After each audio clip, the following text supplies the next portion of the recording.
Sudan. Lights are blinking. About to break. Racing. Sudan missed it a half a length. Hidden Addiction didn't have a lot of early dash either. Jungle Bunch missed it slightly. From the inside, Ferraju, the favourite, the first to fly the gates and will lead Pond Zero. Stand By Me. Right behind them, Benny Bow. Carson Drive is fifth.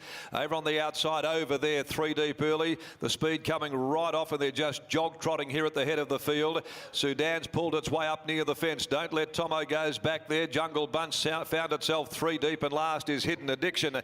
They go out by the 900. Pond Zero's now been given a bit more rain, goes to the lead. Brown didn't want to hold the front with Ferraju. He's back and took the trail on Pond Zero. Stand By Me running third. Around them over there with the light blue jacket. Quickly strides up third now with a very muddlingly run pace. Down on the inside there next of all is Benny Bow after a length and a half to Carson Driver. Ridden along under heavy pressure, Jungle Bunch. Back near the rail is Sudan. And then came Hidden Addiction dropping to the rear. Don't Let Tomo go. At the 400 now and they're about to sweep around the corner. Pond Zero leads the well-tried commodity Ferraju. 2 lengths Benny Bow over there. Stand By Me followed by Sudan back towards the rail as Brown livens up. Ferraju races up at the 200, gets 3/4, now a length in front of Pond Zero. Benny Bow runs on at the 100. Ferraju still a length and a half clear though. It's got the money, Ferraju. Ferraju under hard riding from Brown in the late stages beat Benny Bow. Pond Zero third from Stand By Me. They were followed by over there, then Carson Drive, Hidden Addiction in the middle. Sudan dropped out near the rail. Jungle Bunch and the last of them in is Don't Let Tomo go. The favourite is in Ferraju. 9, Jason Brown. Jumped in front, didn't want to be there in the early part. Brown on Ferraju, allowed Pond Zero to cross and they just kept on dawdling. He was off the fence, always travelling, and this Dawn Approach filly, who was turned out in magnificent order today by Rob and Todd Harvey, and she duly presented. 185 the fave. It paid a little better on tote, $2, 140. Benny Bow second, number 4 Jason Whiting at the 210. Pond Zero holds third. Mitchell Pateman the rider, 230, 123.86 there they ran. Owned by Peter Walsh, A Noble, Keith Yelverton, David Law, Adrian Harrod. A Dawn Approach high on love filly, really well bred, this 3-year-old for Robin Todd Harvey. Jason Brown in the saddle there, and she wins her first race today at her 4th start after a couple of minor placings, but just a really sharp type of filly. So a bit of luck in the bottle green, red, white today there with Ferraju.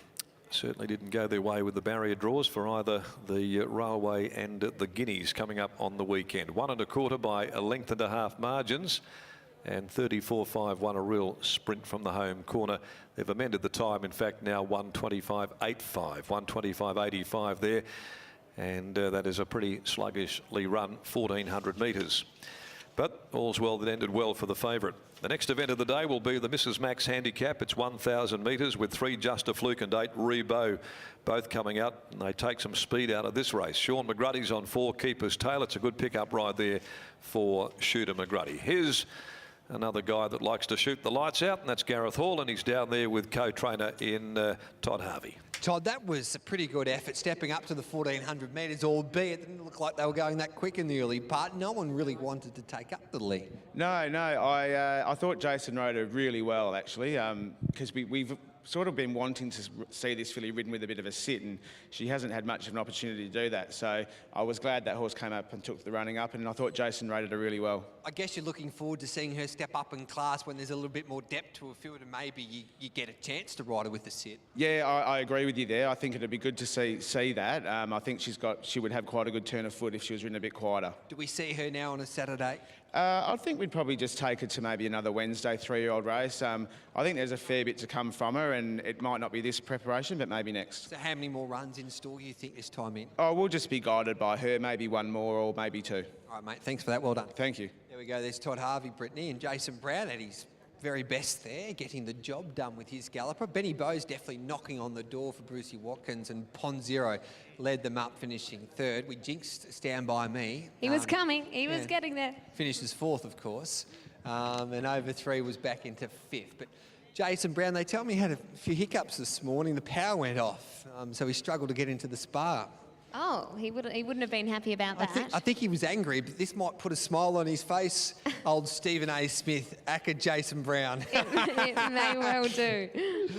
So I'm looking forward to catching up, or you catching up with Jason Brown to see what he has to say about this filly. And I agree with Todd. I think she's going places. I'm looking forward to seeing her ridden with the sit. Well, that'll be the interesting thing, is we've always seen her be ridden pretty positively, but Todd mentioning the fact that if we were to see her ridden a little bit quieter, that perhaps that she would show even more of a turn of foot. So we'll get Jason's thoughts in just a moment after he weighs in on what he thinks of this filly. But I think he had a fair degree of confidence today, and it was a good ride in the end. When Mitch came to his outside, he was happy to let him go to the front. Jace, what were you thinking when Mitch came to your outside? Were you happy just to take that sit? I sort of was. We didn't really want to lead going into the race. So I just wanted to. I think she's going to be better when we can come off the first couple. Thanks, Gareth. And but she settled really well in behind, and she got a trail and got a bit of cover from the wind, which I think was a plus as well. Todd mentioned that he'd like to see further in the prep to be ridden with a bit more of a sit and then would unleash more of a turn of foot. Is that what you feel? Yeah, definitely. I think when we go to a better grade and we can come back a couple of lengths off the speed, and she'll really unleash a nice kick, and I think she's a horse of the future. 1,400 metres today. Were you surprised with how well she ran over that? What kind of distance do you think is her best trip? I think she ran a nice 14 mile. We always said that along. I actually told Lockie that early on, but I think, yeah, definitely that sort of range. And she actually got into a real comfort zone and rhythm today, and rather than probably the bustle of the shorter ones where we had to, but she got in a real comfort zone and finished the race off well. Well done on the win. Good on you, Brittany. There we go. There's race 2 done and dusted. 9, 4, 2 and 1.